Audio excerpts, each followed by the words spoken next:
अस्सलाम वालेकुम everyone, welcome back to my channel. कैसे हैं आप सब लोग? उम्मीद करती हूँ कि आप लोग जहाँ कहीं भी हो खुश हों, मज़े में हो। और मैं आई हुई हूँ हॉस्पिटल। अभी हम लोग इंटर हो रहे हैं और घर के बहुत करीब है ये हॉस्पिटल। तो यहाँ से बस हम लोग रिक्शा लेते हैं और फ़ौरन ही पहुँच जाते हैं। और फ्रंट वाला जो गेट है वहाँ पर हम लोगों को आना था, क्योंकि पीछे वाला जो गेट है वो एमरजेंसी गेट है और हुरैन की वैक्सीनेशन है। हुरैन बहुत ज़्यादा रोती है वैक्सीनेशन की वजह, तो मुझे बहुत ज़्यादा डर लग रहा था क्योंकि हुरैन बहुत ज़्यादा परेशान हो जाती है। तो माशाल्लाह हुरैन ने वैक्सीनेशन करवा दी थी और बहुत ज़्यादा रो रही थी, क्योंकि हम लोग घर में बहुत कम लोग हैं, घर के लोगों के साथ ही होती है ये। तो जब भी इस तरह से देखती है ये किसी और को, किसी थर्ड पर्सन को, तो फिर बहुत ज़्यादा रोने लग जाती है, बहुत परेशान हो जाती है। तो मैंने सोचा कि मैं यहाँ से कुछ चीज़ें ले लेती हूँ, हुरैन का जो है मूड अच्छा हो जाएगा। और मुझे भी पेटीज़ लेने थे। यहाँ के जो आलू के पेटीज़ होते हैं वो बहुत ही ज़्यादा मज़े के होते हैं, तो मैं जब भी आती हूँ मैं वो ज़रूर लेती हूँ। और यहाँ पर सारी चीज़ें आराम से मिल जाती हैं और काफ़ी अच्छा है यहाँ का जो कैंटीन है वो बहुत ज़्यादा अच्छा है। तो हम लोग बस अभी यहीं पर खड़े हुए थे। हुरैन की 24 मंथ्स की वैक्सीनेशन थी जो करवानी थी। और बस अब हुरैन को फ़ौरन नहीं आना है। 4 इयर्स की जब हुरैन हो जाएंगी, स्कूल गोइंग गर्ल हो जाएंगी, तो फिर हमें अब नेक्स्ट वैक्सीनेशन के लिए आना है। और ये खड़ी हैं अम्मी। तो मैं जल्दी जल्दी से चीज़ें ले रही थी ताकि हुरैन का मूड ज़रा अच्छा। हुरैन बहुत रो रही थी, पैर में इंजेक्शन लगा था तो भी उठा लिया था, उससे पेन हो रहा था पैर में। तो मैंने उनसे पूछा कि हुरैन को फ़ीवर तो नहीं होगा, तो उन्होंने कहा नहीं फ़ीवर नहीं होगा और इतना हैवी नहीं है ये वाला इंजेक्शन। तो फिर मैं ज़रा रिलैक्स हो गई, लेकिन फिर भी मैंने घर जाते ही हुरैन को पैनाडोल पिला दी थी। और ये मैंने पेटीज़ ले लिए हैं और अम्मी रिक्शा रुकवा रही थी क्योंकि बहुत ही करीब घर है और हमें फटाफट से रिक्शा भी मिल जाती है। तो अम्मी ने कहा चलो मैं जल्दी से रिक्शा रुकवाती हूँ और तुम जो भी तुम्हें लेना है वो तुम ले लो। और यहाँ की ग्रीनरी भी बहुत ज़्यादा खूबसूरत है, आउटडोर इतना अच्छा लगता है व्यू यहाँ का।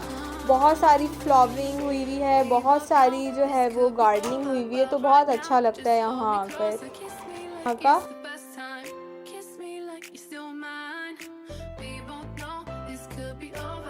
तो मुझे एक बात करनी थी, वो ये करनी थी कि जब से मैं देख रही हूँ कि जो कुकिंग विद आमना के साथ सीन हुआ है, मतलब उन्होंने कुछ कहा है, तो अब मैं उस चीज़ को तो रिपीट नहीं करूँगी क्योंकि वो सभी जानते हैं, सारे ब्लॉगर्स जानते हैं। कोई ऐसी बड़ी बात नहीं हुई थी। अगर उन्होंने कह भी दिया कुछ गलत, तो इसमें ऐसा क्या हो गया?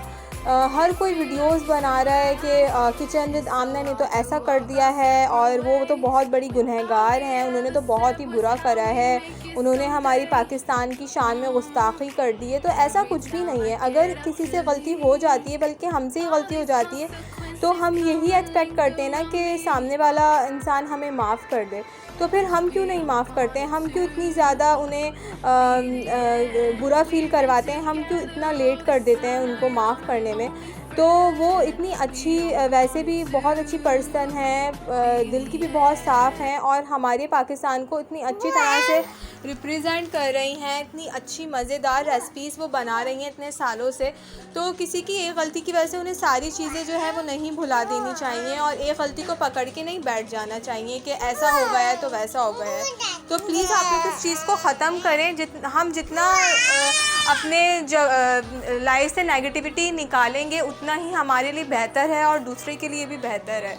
वो हमारे पाकिस्तान का एक अच्छा फेस दिखा रही हैं, हमारे जो भी रेसिपीज़ हैं उनको प्रमोट करके पूरी दुनिया हमारे जो है वो चैनल्स देखती है, हमारे जो भी मशहूर ब्लॉगर्स हैं उनको देखती है। तो आपकी बात सिर्फ यहीं तक नहीं है, आपकी बात पूरी दुनिया तक जा रही है।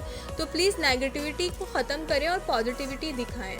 तो यहाँ पर मैं बना रही थी पेशावरी कढ़ाई और इसके लिए मैंने जो मसाले लिए हैं वो ये सब हैं। अदरक लहसुन का पेस्ट ले लिया था मैंने 1 टेबल स्पून और 1 टीस्पून मैंने लाल मिर्च ली है, 1 टीस्पून पिसा धनिया और थोड़ा सा मैंने रोस्टेड और क्रश्ड साबुत धनिया लिया था। इसके बाद मैंने 1 टीस्पून काली मिर्च ली थी और इसके अलावा मैंने 1 टीस्पून ज़ीरा लिया था और मैंने मेथी दाना भी लिया था। बाद में मैं यहाँ पर ऐड नहीं कर सकी, मैं बिल्कुल भूल गई। और यहाँ मैंने लिए हैं 5 मीडियम साइज़ के टोमेटोज़ और हाफ़ केजी चिकन ली है। तो आपको अगर 1 केजी लेनी है चिकन तो फिर आप ये सारी चीज़ें डबल कर दें। और पेशावरी कढ़ाई में बना रही हूँ तो उसमें ब्लैक पेपर और गरम मसाला जो है वो ऐड होता है ऊपर से, और आप चाहें तो आप बीच में भी काली मिर्च जो है वो ऐड कर सकते हैं। मैं भी ऐड करूँगी और फिर मैं एंड में भी जो पिसा गरम मसाला है वो ऊपर से ऐड कर दूँगी, तो बहुत ही मज़े का फ्लेवर आएगा। तो यहाँ पर मैंने अदरक लहसुन का पेस्ट ले लिया है, इसे हम जो है वो भून लेंगे अच्छी तरह से। इसकी स्मेल जो है वो अच्छे से आ जाएगी और कच्चापन जब ख़त्म हो जाएगा तो फिर हम इसमें ज़ीरा ऐड कर देंगे। इसकी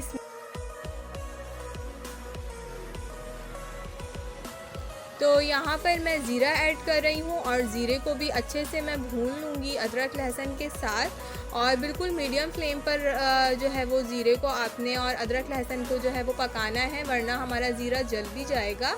और इसके बाद मुझे मेथी दाना ऐड करना था, लेकिन मेथी दाना जो है वो मुझे चिकन ऐड करने के बाद याद आया।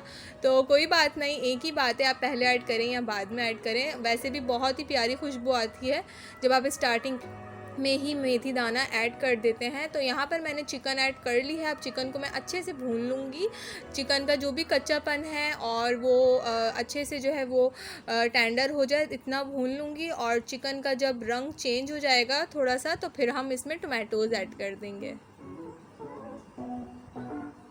तो यहाँ पर मैं टोमेटोज़ को इस तरह से ऊपर रख दूँगी और फिर ये दम में और जब चिकन पक रही होगी तो टमाटर भी हमारे अच्छे से टेंडर हो जाएंगे। और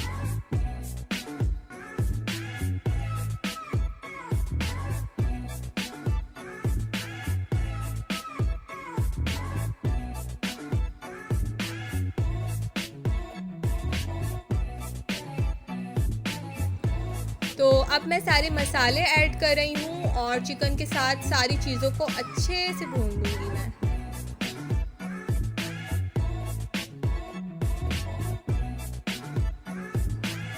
तो दोपहर का टाइम था और इतनी भूख लग रही थी, मतलब दोपहर तो नहीं समझे 12 बज रहा था और 1-2 बजे तो हद से ज़्यादा भूख लगनी शुरू हो जाती है। तो मैं सुबह ही हुरैन की वैक्सीनेशन के लिए निकल गई थी और खाना तो मैं बना नहीं सकी थी। और अम्मी की आजकल तबीयत सही नहीं है क्योंकि अम्मी डेंटिस्ट के यहाँ गई थी। अम्मी का जो है दांत में थोड़ा प्रॉब्लम हो गया था तो वो निकलवाना था। तो जब से अम्मी की दाढ़ निकली है अम्मी के बहुत ज़्यादा दर्द है और बहुत वीकनेस हुई हुई है। तो मैंने कहा था कि मैं ही खाना बना लूँगी, आप टेंशन मत लीजिएगा। तो इतनी ज़्यादा भूख लग रही थी तो मैंने सोचा कि बस चिकन कढ़ाई बना लूँगी। और चिकन में मुझे जो है वो पेशावरी कढ़ाई बहुत ज़्यादा पसंद है, तो मैंने सोचा कि मैं पेशावरी कढ़ाई बना लेती हूँ। और अम्मी भी आ गई और अम्मी कह लेंगी चलो मैं तुम्हारी हेल्प करवा देती हूँ। और वैसे भी ट्राईपॉड मेरा साइड पर रखा हुआ था और जल्दी जल्दी बनाने के चक्कर में ट्राईपॉड मैं मोबाइल में नहीं लगा सकी, मोबाइल को ट्राईपॉड में नहीं लगा सकी। तो मैं जल्दी जल्दी एक मोबाइल जो है वो मैंने हाथ में लिया हुआ था और दूसरा जो मेरा हाथ है उससे मैं जो है वो चमचा चला रही थी। तो फिर अम्मी आ गई, मैं कहनी चलो मैं चीज़ें डलवाती हूँ और तुम जो है वो अच्छे से अपना काम कर लो, कोई ऐसा मसला नहीं है। तो हमारी अम्मियाँ बड़ी अच्छी होती हैं, वो देखती हैं कि हमें कोई टेंशन है परेशानी है तो वो हमें दूर से ही वॉच कर रही होती हैं और फ़ौरन से आ जाती हैं हमारी हेल्प के लिए। तो अल्लाह ताला हम सब पर अपनी माओं को सलामत रखे, हमारी माओं का साया हम पे सलामत रहे, आमीन सुम्मा आमीन। तो यहाँ पर आप देख सकते हैं कि कितना ज़बरदस्त कलर आया है कढ़ाई का, और मसाले और सारी जो टमाटर थे, हरी मिर्चें थी, वो अच्छी तरह से कुक हो गई हैं और चिकन भी हमारी अच्छी तरह से गल गई है और बहुत ही ज़बरदस्त लग रही है। तो मैंने ऊपर से ब्लैक पेपर भी डाल दिया था और यहाँ पर मैं हरा धनिया डाल रही हूँ। तो बहुत ही ज़्यादा मज़े की कढ़ाई बनी थी। ज़रा कितने मज़े का ज़बरदस्त इसका कलर आया है। और ये मैंने पहले पिक्चर ले ली थी कि कहीं खा ली थी। और अनाबिया अपनी आइसक्रीम खाने लगी तो हुरैन मैडम आ गई कि मुझे ये वाली आइसक्रीम भी खानी है। और अनाबिया अपनी आइसक्रीम खिलाना भी चाह रही थी और ख़ुद भी खाना चाह रही थी, लेकिन हुरैन उसे दे नहीं रही थी। तो मैंने सोचा कि मैं इन दोनों की वीडियो बना लेती हूँ। और अनाबिया की उसने आइसक्रीम ले ली और हुरैन जो है वो मज़े से अपनी आइसक्रीम खा चुकी है और ये वाली आइसक्रीम भी वो खा रही है। तो दोनों में जो है वो झगड़ा हो रहा था कि भाई मेरी आइसक्रीम मुझे वापस करें, लेकिन हुरैन देने के चक्कर में नहीं। तो ये था मेरा आज का व्लॉग। आई होप आप लोगों को पसंद आया होगा। तो मुझे अपनी दुआ में याद रखिएगा। मेरे चैनल को लाइक एंड सब्सक्राइब करना बिल्कुल मत भूलिएगा, और मुझे इंस्टाग्राम पर भी ज़रूर फॉलो करिएगा। और कोई भी बात हो, कुछ भी पूछना हो, तो आप लोग मुझे इंस्टाग्राम पर फॉलो कर सकते हैं। और आप लोग जो मुझे क्वेश्चंस पूछते हैं उन सब का जवाब मैं आप लोगों को नेक्स्ट वीडियो में दूंगी। एक मैं क्वेश्चन आंसर का जो है वो एक वीडियो बना लूँगी, और फिर आप लोगों को ज़रूर जो है वो मैं सारे आंसर्स करूँगी। तो तब तक के लिए अल्लाह हाफिज़।